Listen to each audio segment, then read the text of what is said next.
Você já pensou em participar de um desafio onde você tem que ler 100 livros, e não são livros qualquer, são livros do século XX?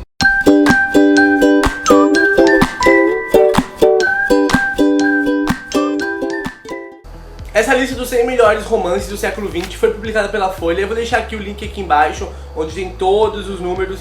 E nós vamos conversar no primeiro sobre A Revolução dos Bichos, do George Orwell. Esse livro pequenininho, fininho, essa é uma edição mega velha, mas eu gosto dessa capa, acho bem abstrata, muito legal.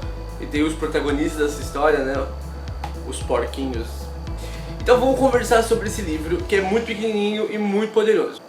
Na Granja Solar, no interior da Inglaterra, viviam esses animais que um belo dia resolveram juntar forças para se rebelar contra os humanos. Não só se rebelar, como também expulsar o proprietário da Granja Solar e tomando as rédeas, a posse da sua liberdade, transformando a Granja do Solar em Granja dos Bichos. Nessa granja tem vários bichos, como galinhas, cavalos, éguas, vacas e os porcos. E os porcos, sendo os mais inteligentes dentre os animais, eles acabam assumindo a liderança desse motim, dessa revolução, e acabam se tornando os patrões tiranos que outrora os humanos ocupavam esse lugar. Esse livro vai falar sobre assuntos muito importantes, contextualizados, políticos e, eu diria, atemporais. E A Revolução dos Bichos é uma sátira à União Soviética. George Orwell tematiza exatamente o fracasso da revolução e a ascensão do stalinismo, e faz tudo isso usando a fábula, ou seja, ele utiliza animais para representar os humanos. Também vai falar sobre manobras políticas, corrupção, autoritarismo, o quanto o poder corrompe e o povo sempre acaba sendo manipulado. Agora vamos conversar sobre alguns pontos fortes dessa obra que eu gostei muito. Como eu disse, essa é uma obra atemporal, ou seja, foi escrita lá para trás e até hoje, quando você lê, você consegue identificar, não só se identificar, como identificar a sua sociedade, a questão política e social do seu país, da sua cidade. E também, como eu falei no começo, o livro é muito simples de ser lido. Você lê em poucas horas, como eu disse, é curtinho, mas a própria linguagem do livro é muito simples, você não encontra grandes dificuldades.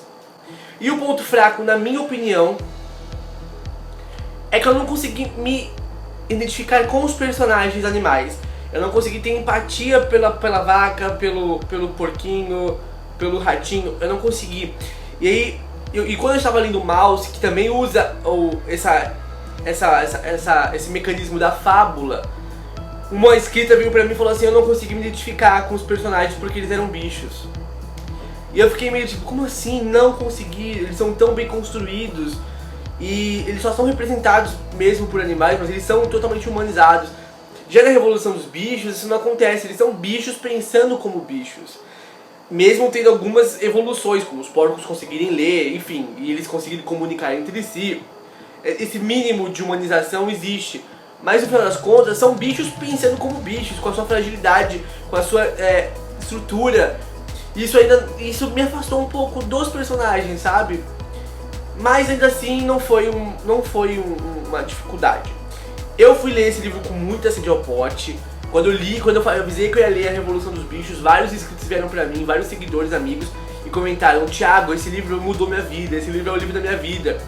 Isso aconteceu comigo? Não aconteceu, não foi o livro da minha vida. Eu acho a mensagem maravilhosa, o final é incrível, o livro é muito bem escrito, tem toda essa crítica social, essa questão política, e é um livro, como eu disse, atemporal, mas não me transformou como pessoa.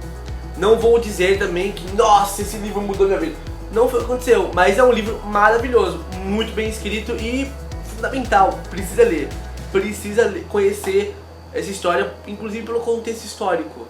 Maravilhoso, maravilhoso mesmo. Eu espero que vocês tenham gostado do vídeo.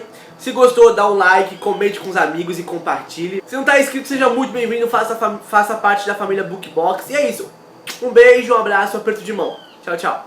Se a literatura pra mim sempre foi uma paixão, o cinema sempre foi meu crush. E quando junta esses dois universos, dá um casamento perfeito. E depois da vinheta a gente se encontra pra conversar sobre filmes que falam sobre livros.